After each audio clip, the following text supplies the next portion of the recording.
pencak silat, ingat Sheikh Alauddin. Semasa kecil saya ingin menjadi seorang guru. Saya tidak begitu suka berbual pasal diri Memang saya. seorang yang pendiam dan amat pemalu. Main goli, main Kampung captik. itu adalah Peluang untuk anak-anak Mampu muda. memikat dengan bahasa yang mudah. Projek Bual adalah hasil usaha-sama Projek Memori Singapura SMP di Lembaga Perpustakaan Negara untuk menjayakan ulang tahun Singapura yang ke-50. SMP adalah sebuah gerakan nasional yang bertujuan untuk merakam, dokumen dan memberi akses awam kepada detik-detik kenangan berharga yang berkaitan dengan Singapura. Kenangan-kenangan ini adalah ingatan rakyat Singapura secara individu dan juga pertubuhan, persatuan, syarikat-syarikat dan kumpulan-kumpulan tanah air. Selaras dengan kepentingan sosial yang lebih besar, Bual bertujuan untuk menjadi sumber maklumat yang sahih dan berguna kepada rakyat Singapura. Kami ingin orang ramai mempunyai akses kepada cerita-cerita unik anggota masyarakat Melayu Islam tempatan. Projek Bual memaparkan kejayaan dan mengakidkan rencana daripada individu-individu Melayu Islam yang telah membuat sumbangan penting dalam pembangunan Singapura. Personaliti-personaliti dikenal pasti atas dasar kepimpinan dan kejayaan dalam bidang masing-masing. Di antara bidang-bidang yang terpilih adalah seni dan hiburan, perniagaan, bahasa dan akademik, sukan, politik dan agama. Bual berharap untuk menelusuri kehidupan sumbangan dan mendengar sudut pandang ikon-ikon ini. Projek ini bertujuan untuk memupuk kesefahaman yang lebih mendalam di kalangan masyarakat, memupuk rasa kekitaan yang lebih kukuh, di samping mendidik masyarakat tempatan mengenai perkembangan dan cabaran yang dihadapi masyarakat Melayu Islam. Hasil projek ini adalah sebuah bahan rujukan tentang ikon-ikon era ini untuk kajian generasi rakyat Singapura yang akan datang. Rakaman ini boleh diakses dengan mudah oleh masyarakat Singapura di dalam dan juga di luar negara, dan juga penonton yang terdiri daripada penyelidik, pelajar, profesional dan juga pengunjung yang lain. Dokumentasi ini adalah rakaman temu bual sepanjang 1 hingga 2 jam untuk setiap ikon. Temu bual akan dilakukan dalam 3 bahagian, iaitu pertama, latar belakang dan cerita-cerita peribadi. Kedua, tugasan semasa dan pandangan mengenai industri masing-masing. Dan akhir sekali, rancangan peribadi untuk masa depan dan pandangan masa depan tentang industri masing-masing.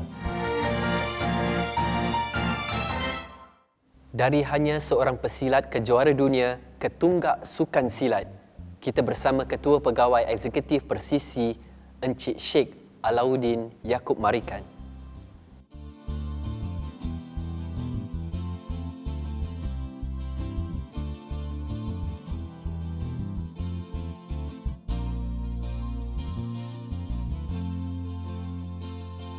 Terima kasih Tuan kerana sudi bersama kami pada hari ini. Sheikh Alauddin Yaakob Marikan adalah satu nama besar di dunia silat antarabangsa dan juga begitu sinonim dengan sukan silat. Pernah tak anda terfikir pada satu ketika dulu untuk menjadi seorang pesilat atau juara dunia semasa kecil? Pertama, terima kasih atas terima saya sebagai satu interviewee lah. Pada masa yang lepas, iaitu umur saya 15 tahun, saya tak terfikir tentang nak ceburi diri saya dalam sukan silat. Dan saya tak faham apa itu silat. Okey, kita akan ingin mengenali anda dengan lebih rapat lagi. Boleh tak cerita sikit di mana anda dibesarkan atau di mana anda tinggal pada semasa anda kecil lagi? Saya tinggal bersama ibu bapa saya, keluarga saya di Ducat Place, bersempadan dengan Teluk Kurau, berdekatan juga dengan Pacitan dan sebagainya. Ya. Jadi ibu dan bapa anda apakah pekerjaan mereka pada ketika itu? Ibu sebenarnya suri rumah dan bapa saya adalah bas konduktor. Jadi ada masa dia suruh naik bas, ikut dia ke daripada Ducat tu lah, Teluk Kurau sampai ke Jurong. Jadi kita duduk tertengok aja suasana. Berapa ramai adik-beradik yang Tuan Sheikh ada? Adik-beradik ada 8 dan saya adalah yang terakhir. Yang kedua terakhir. Ya, tapi dalam semua saya adalah yang berbeza daripada mereka. Saya yang cuba menceburi dalam sukan silat dan cuba nak main bola dan sebagainya. Jadi abang-abang saya dan adik saya tak ada yang minat dalam sukan dan sebagainya. Bagaimanakah keadaan pada ketika itu? Anda mempunyai ibu yang seorang suri rumah, seorang bapa yang menjadi pekerjaan bas konduktor. 8 orang anak. Bagaimana keadaannya pada ketika itu? Pada masa itu sebenarnya semuanya sederhana. Tak ada yang mewah kerana apa pendapatan dari bapa saya tidak begitu banyak. Jadi semuanya sederhana, apa yang dimasak oleh ibu itulah kita makan. Ada hari kita cuma makan telur, nasi sama kicap. Itu kira yang biasalah yang selalu kita makan dan menjadikan satu makanan yang gemari untuk kita semualah. Ya. Jadi 8 orang adik-beradik, apakah kegiatan-kegiatan atau aktiviti-aktiviti yang dilakukan semasa anda kecil bersama adik-beradik anda sendiri? Saya bersama abang saya, beza umurnya 2 tahun. Dan adik saya beza dengan saya 3 tahun. Kita 3 orang selalu, kalau kita kan ada lampangan di rumah tu, jadi kita main goli, kita main stick, main rondes lah, main macam-macam lah, permainan kampung ni lah. Bersama jiran-jiran semua? Jiran-jiran sebelah pun ikut sama. Jadi setiap hari balik sekolah tu, itulah kita punya tumpuan. Dan selain daripada itu adalah main bola plastik.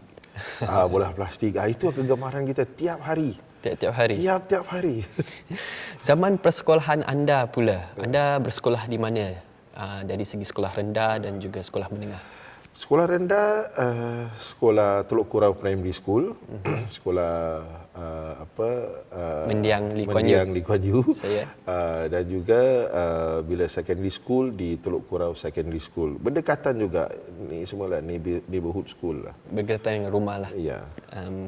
Jadi ada tak semasa anda bersekolah, ada tak guru-guru yang telah mempengaruhi hidup anda semasa, tak kiralah dari zaman sekolah rendah ataupun sekolah menengah? Sekolah rendah ada cikgu Melayu, saya kurang ingat namanya.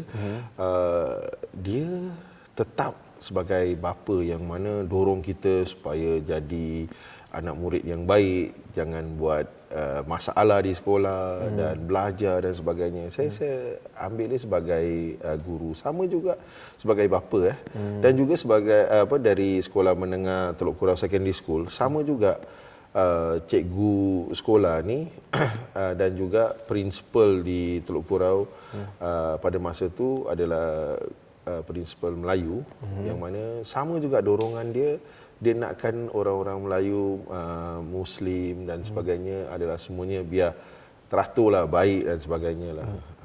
Itu yang. Sebagai seorang murid pula, anda seorang murid yang bagaimana? Yang rajin, yang anda rasa bijak, yang nakal, bagaimana, Sheikh? Saya sebenarnya pendiam.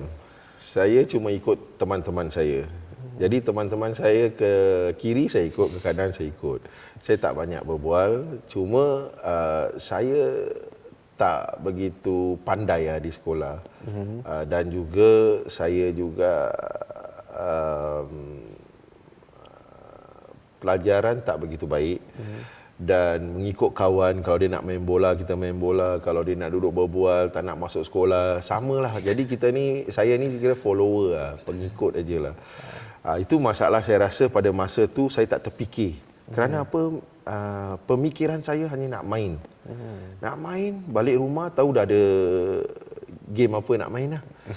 Bila di sekolah, sama juga ada kawan-kawan yang akan duduk berbual, duduk di longkang. Sekolah Teluk Kurau Secondary School tu kat tepi tu ada longkang besar, jadi kita duduk dalam longkang dan sebagainya. Jadi pada masa tu tumpuannya hanya kawan, main dan main. Ya. Itu saja. Okey Tuan Sheikh, bagaimanakah zaman remaja anda? Ada tak perkara-perkara yang mengejutkan, mungkin ramai tidak tahu pada zaman itu? Pada zaman remaja agak berbeza daripada zaman sekolah saya, yang mana saya cuba cari tempat dan kawan baru.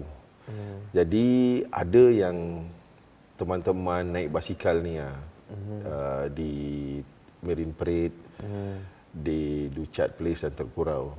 Di situ juga di sekolah, di rumah saya Ducat Place 277 Ducat Place berdekatan dengan Pacitan. Satu lane lah. Jadi Pacitan ni kampung Pacitan yang mana banyak anak-anak muda dan sebagainya. Jadi ke situ ada grup kumpulan namanya Black Coffin. Black Coffin. Jadi Black Coffin ni saya rasa macam saya tengok lambang dia, Kumpulan basikal? Kumpulan basikal, keranda campur kepak gitu kan. Jadi nampak macam kira kuat lah. Jadi saya pun ikut juga naik basikal. Tujuannya cuma happy-happy je. Kita ikut naik basikal pergi ke Marine Parade, dekat Marine Parade Library tu. Cuma nak tengok kita punya grup lain lah. Kita tengok grup lain, lepas tu cek pasal lah. Cek pasal nak gaduh je lah. Jadi kita nak tengokkan yang mana siapa kuat dan grup mana yang terbaik. Jadi pada masa tu ada Black Coffin, Apache dan sebagainya. Jadi saya ikut Black Coffin lah. Hanya bagi saya ikut bikin basikal tu cantik, ikut grup, rasa happy lah pada masa tu. Dan pada masa tu juga saya dengan teman-teman nak main bola di Masjid Lorong K Abdul Alim Siddiq. Yang mana pada masa tu ada ustaz namanya Ustaz Ibrahim. Dia kira ketua di Masjid Abdul Alim tu.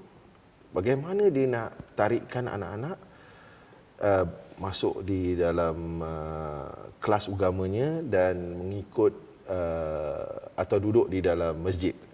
Jadi tarikannya adalah main bola. Jadi kita memang di sekolah tiap kali main bola, bukan bola betul, bola plastik.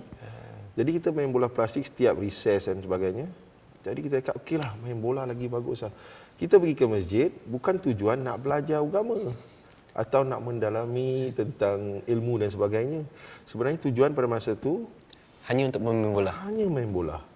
Jadi bila datang tu tiap hari Minggu bukan main bola, dia suruh dengarkan hujahnya tentang agama dan sebagainya. Jadi kita rasa boring lah pada masa tu.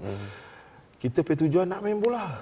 Jadi tiap minggu tu tak ada bola. Sampai hari ni saya tak tenang bola di Masjid Lorong K tu. Tapi pada setelah berapa bulan kita bertanya kepada ustaz, mana bolanya? Tak ada. Jadi dia pun agak rasa risau dan sebagainya. Kita very persistent lah. Pasal kita tak nak, kalau boleh tak nak datang lagi lah. Tapi dia letakkan silat. Jadi kita kata silat apa ni? Silat ni kita tak tahu ni apa silat semua. Pasal pada masa tu tak terfikir pasal silat. Jadi dia bilang ada kelas silat. Saya tanya dengan teman-teman saya, nak ikut? Boleh lah, kita ikut lah. Jadi bila saya ikut pada hari Jumaat malam Sabtu tu, pakaian dia pun tengok macam nak ketawa lah. Pasal pakaian ni kalau hijau, habis ada lace kuning. Saya cakap ni apa ni? Lain daripada lain. Apa bentuk silat ni kan? Dia rupanya silat ni adalah bela diri. Dari situ saya berfikir yang disuruh saya ikut bikin push up, sit up dan sebagainya. Saya rasa saya tak boleh buat lah. Push up satu pun tak boleh buat. Kira macam buat betul punya push up saya tak boleh buat.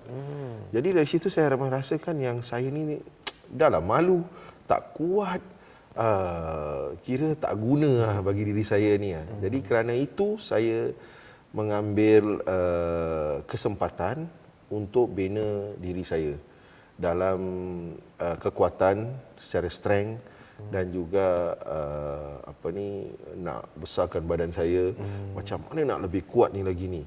Dan juga saya ni malu, jadi bagaimana saya nak be more confident lah. Jadi pada seminggu satu kali, hari Jumaat, saya datang 2 kali, 3 kali, 4 kali sampai 5 kali. Saya rasa a bit more confident lah. Lebih confident dan saya lebih kuat. Dan pada masa tu, saya tak cukup lah, rasa macam tak cukup lah, nak lagi lah. 7 hari sekali. Tapi masa tu cuma latihannya seminggu sekali. Yang lain tu di luar dengan kawan-kawan, panggil pelatih dan sebagainya lah. Jadi saya 7 hari seminggu. Lah saya berfikir, saya bertanya dengan ibu bapa saya, boleh tak belakang tu di rumah saya tu ada kompang besar lah. Kita naikkanlah satu bilik lah, bilik atau ruangan lah. Ibu saya cakap, terpulang. Dia tak ada masalah, dia pun tak cakap banyak. Jadi pada masa tu saya rasa, okey lah saya akan buat ini. Jadi ruang lapang itulah tertimbul sanggar juara anda. Itulah tertimbul sanggar juara. Dan sanggar juara tu jadikan tempat kita makan, minum, latihan dan sebagainya. Kalau teman-teman ramai, kita di padang, bukan padang, ruangan lah, besar, saya ada tempat besar. Jadi di situ tiap hari, dan bagaimana saya nak besarkan badan saya ni dan lebih kuat. Saya pergi ke kedai Cina Sengse ni. Saya tengok ada tunjuk badan macam apa bodybuilder ni kan. Jadi saya beli, saya makan. Saya latihan. Latihan macam mana? Saya sebenarnya pada masa tu pun saya masuk National Service lah. National Service baru masa tu baru 100 berapa gaji, 120 ke berapa dia. Jadi saya beli wader itu besi yang untuk bina badan lah. Itu plate, bar semualah saya beli. Jadi bench dia tak ada duit nak beli pasal dia mahal. Jadi saya bikin sendiri. Saya ambil plank di longkang, saya potong ikut badan saya. Dan saya ambil kerusi, dia punya tiang kaki-kaki dia tu, saya potong, saya ketuk, macam arkitek tapi tu salah, itu semua. Lepas tu saya buat sendiri. Saya buat sendiri sampai satu masa saya ada wang lebih sikit. Kebetulan terakhirlah saya buat sendiri tu, tak ada orang tolong dan sebagainya. Kayu tu pun patah. Nasib baik tu bar tak potong leher saya atau hentak badan saya lah. Jadi pada masa tu kira daring lah. Daring saya teruskan. Lepas tu saya join New Brain International. Di situ ada Rahmat Juraimi, Mr. Asia, Mr. Singapore dan sebagainya. Saya minta dia bantu saya. Dan beberapa lagi bodybuilder yang ternama lah pada masa tu bantu saya. Jadi setiap kali saya berlatih, saya tengok orang-orang yang berlatih kat situ nak kasih besar badan orang makin besar, badan saya tak besar-besar. Jadi saya rasa boring lah. Apa ni, setiap hari saya buang masa, saya berlatihan dengan susah. Lagipun Rahmat Juraimi pada masa tu dia nakkan kita buat sendiri, dia cuma melihat aja. Jadi saya agak marah juga pada masa tu. Saya minta dia tolong, saya pekik, saya minta dia tolong. Dia bilang, kau sendiri, tekan sendiri, push yourself. Jadi kat situ kita harus berdikari. Saya belajar di situ. Kedua, saya harus build up lagi. Bagaimana? Jadi jangan kecewa. Saya kecewa pada masa tu kerana saya tengok badan saya tak naik-naik. Badan orang lain naik. Jadi saya teruskan. Saya datang setelah berapa sebulan saya tak datang. Saya tengok aku duduk rumah pun tak ada apa.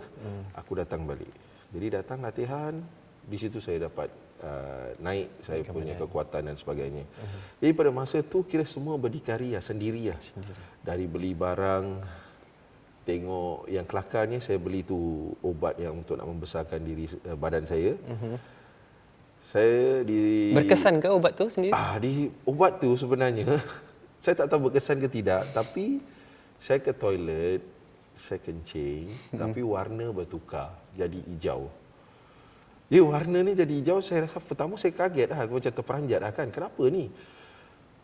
Setelah sekali, 2 kali, 3 kali, saya tengok orang ramai tengok saya. Bila kan, kita kan kalau kencing berdiri kan. Jadi semua orang tengok. Saya rasa macam, aku ni special lah. Tapi dari situ, dengan kita punya mental menyatakan yang mana ini dapat membantu kita. Jadi dari situ saya rasa saya boleh jadi lebih kuat lah. Lebih baik lah.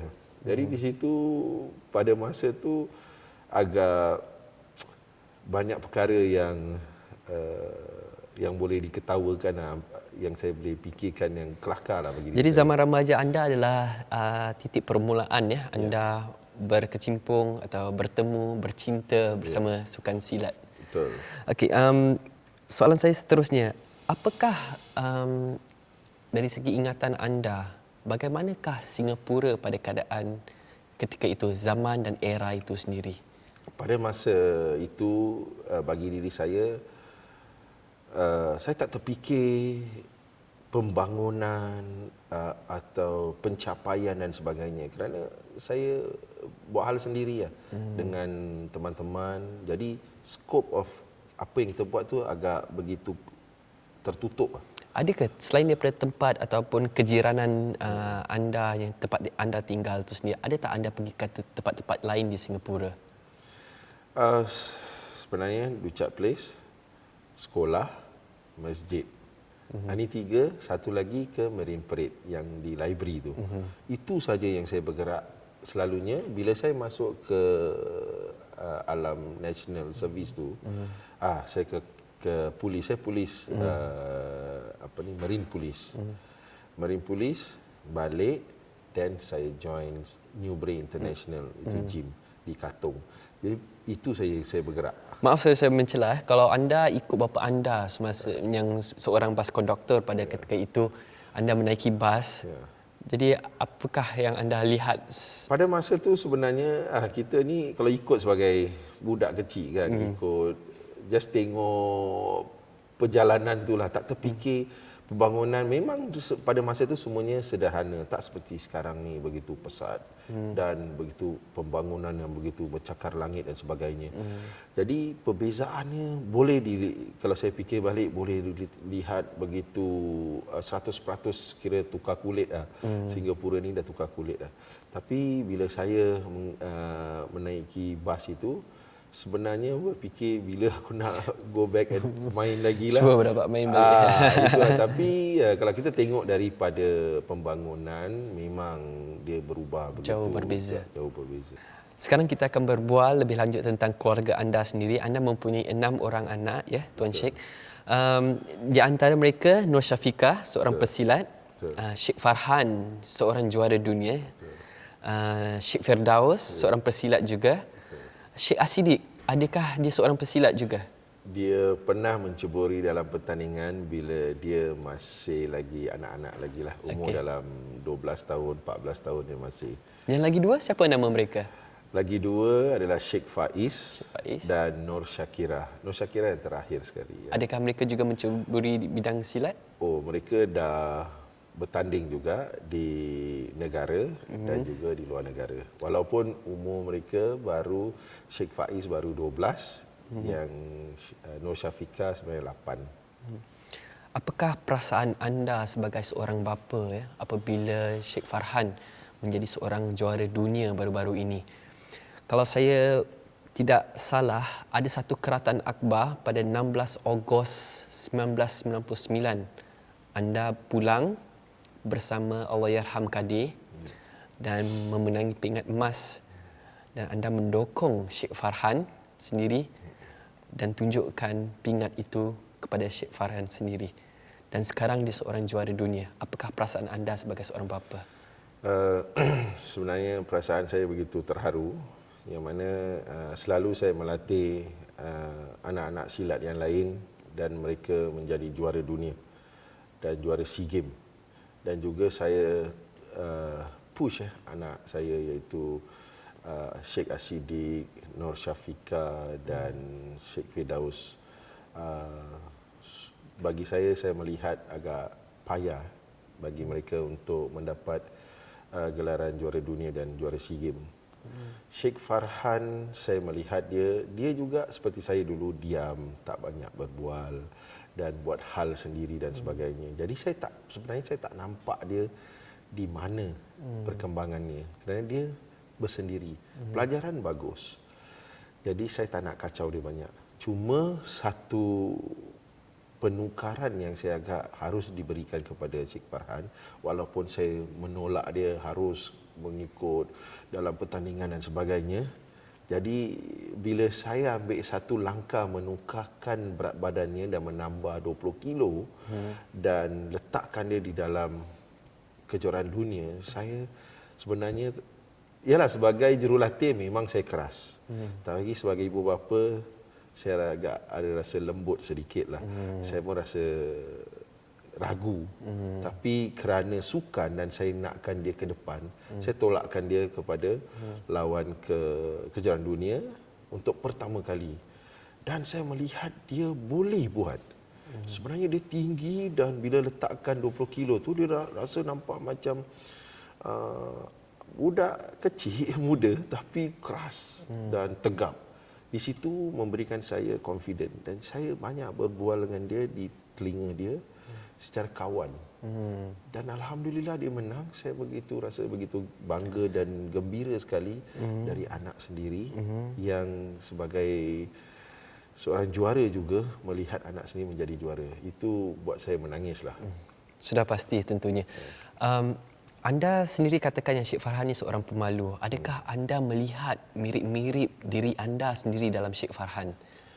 Kalau melihat Sheikh Firdaus tu muka dia macam saya. Ya, saya. Tapi Sheikh Farhan Dari segi sikap dan dia ikut saya sebenarnya. Ya. Pemalu, diam, buat hal sendiri. Tapi ada cita-cita nak menjadi seorang juara atau buat sesuatu yang boleh satisfied diri dia sendirilah. Jadi saya tengok Sheikh Farhan sebenarnya agak-agak sama macam saya. Okey, Sheikh Alauddin ya. Kekata keluarga, apakah artinya untuk Sheikh Alauddin? Bagi saya sebagai keluarga kita harus bersama. Dan saya pula bila nak pergi ke mana-mana, saya nakkan 6 anak saya termasuk isteri saya ikut saya walaupun ke mana. Jadi itu saya dah make a point yang mana kepada semua anak-anak saya. Jangan mereka ada program sendiri. Dan saya rasa keluarga kita harus berdiskusi. Saya buat keluarga sebagai kawan walaupun mereka tengok saya bapa yang garang, bapa yang nakkan apa dia nak. Jadi bila saya let loose, saya relax, diorang boleh berbual dengan saya. Mereka rasa macam mesra. Jadi saya rasa terapkan sebagai keluarga tu harus kita understanding antara Kesefahaman anak, di antara sama kesefahaman lain. antara saya dan anak-anak saya termasuk isteri saya. Saya ada satu soalan mengenai isteri anda. Isteri anda adalah tulang belakang anda ya. Betul. Pada satu ketika anda telah pun ditawarkan untuk berlawan sepenuh masa di Germany ya. Ya. Dan anda membuat keputusan untuk tidak ke sana. Dan sebelum ini juga sebelum anda memberi sepenuh perhatian kepada sukan silat, anda telah bekerja mempunyai beberapa pekerjaan. Boleh tak anda ceritakan tentang pekerjaan-pekerjaan itu, satu, dan kedua tentang isteri anda sendiri? Ya. Pada tahun 1996, setelah bertanding begitu lama dalam sukan silat, menjuarai kejuaraan dunia, sukan SEA Games dan juga International Open dan sebagainya. Saya rasa apa lepas ni? Dan saya ada teman yang mana tinggal di Berlin, Germany. Dia juga full contact bahagian kickboxing. Dia juga juara dunia di dalam kategori lain lah. Jadi saya berniat untuk mengikut jejak langkah dia sebagai professional kickboxing, dulu dia panggil K1. Jadi saya berangkat sebenarnya 3 bulan saya di sana, latihan di snow, sejuk, dan sampai saya tak boleh kontrol diri saya, habis latihan pagi, petang, malam dan sebagainya. Jadi saya berfikir, tapi kalau kita tengok sebagai professional fighter, dia punya sponsorship bagus, kerana silat tak ada sponsorship, tak ada bantuan daripada mana-mana. Jadi bila saya nak go into professional, saya tak ada kemampuan, saya tidak ada orang yang bantu saya. Teman saya Fandi Ahmad. Pada masa itu Fandi Ahmad ada buat anugerah kencana dan sebagainya, menjual kereta. Saya bilang, Fandi, kau boleh bantu aku tak? Aku nak jadi professional fighter lah. Dia bantu saya. Dia memberi saya sedikit wang. Tapi wang tu tidak sebenarnya mencukupi. Dia pun bilang, kenapa kau nak pergi lawan professional fight, nanti masalah, nanti tulang kau patah, itu, ini, kau harus fikir masa panjang dan sebagainya. Saya bertanya beberapa teman saya, tapi saya ni agak degil sikit. Kalau saya nak. Jadi saya tetap berangkat ke sana. Jadi kalau saya nak jadi professional fighter, saya harus base sana, base Germany. Saya tak boleh base dekat Singapura kerana tak ada bantuan secara siapa yang nak ajar, siapa yang nak jadi sparring partner dan sebagainya. Jadi pada masa tu, walaupun isteri saya berikan bantuan, okay, you nak, I give you the support. Saya akan kasih awak support lah. Jadi saya pergi, lepas tu saya rasa susahlah, payah. Jadi saya balik. Jadi peranan isteri anda sepanjang kehidupan anda menjaga anak-anak 6 dan juga menyokong cinta anda terhadap silat. Boleh tak cerita sedikit? Oh, isteri saya dia kira 100% lah. Apa saya nak, sekarang saya bilang jalan, dia ikut jalan. Everything lah. Dia kira segalanya. Yang mana dia nak tengokkan perkembangan, dan kalau saya gembira, dia gembira lah. Saya duka, dia ikut duka lah. Jadi kalau saya suruh buat apa, dia bantu dan dia tak ada reject. Jadi saya rasa itu satu anugerah bagi saya, yang mana dia tak ada komplain tentang kewangan, sakit pening dan sebagainya. Walaupun dia mengandung berapa besar tu pun dia sanggup bawa kereta ambil saya kalau saya di mana-mana. Jadi saya fikirkan pengorbanan dia begitu tinggi dan memberikan saya sokongan yang begitu full lah, kesemuaannya yang saya nak. Jadi saya rasa begitu bersyukur dan berterima kasih kepada dia lah. Soalan terakhir saya dalam segmen pertama ini, anda agak sibuk sebagai seorang ketua pegawai eksekutif di Singapore Silat Federation. Di mana anda dapat kelapangan untuk membagi bahasa bersama isteri dan anak-anak? Dan jika ada masa kelapangan itu, ke mana anda dan anak-anak selalu pergi? Selalu saya bawa keluarga saya ke pantai, bawa ke tempat makan, kita ketawa, kita berbual selalu. Dan juga kalau yang kecil-kecil tu, terpaksalah saya bawa ke mana tu, Tumble Tots lah, termasuk anak-anak yang lain lah, dia terpaksa ikut lah. Dan juga beberapa tempat yang mana ke zoo lah, ke tempat-tempat night safari lah. Jadi tempat-tempat begini setiap kali. Jadi saya rasa ini agak penting bagi diri saya walaupun mereka dah dewasa. Kerana saya nakkan yang mereka ni tetap dengan saya. Mereka boleh dengan teman-teman mereka, untuk tapi jalinkan tetap kemesraan di antara keluarga. Ya betul. Jadi perkara kedua, setiap latihan saya setiap hari Sabtu dan Minggu, 6-6 tu termasuk isteri saya akan ikut saya. Jadi saya nakkan mereka tetap dengan pencak silat, tetap mengikut jejak langkah saya dan tetap bersama saya secara keluarga.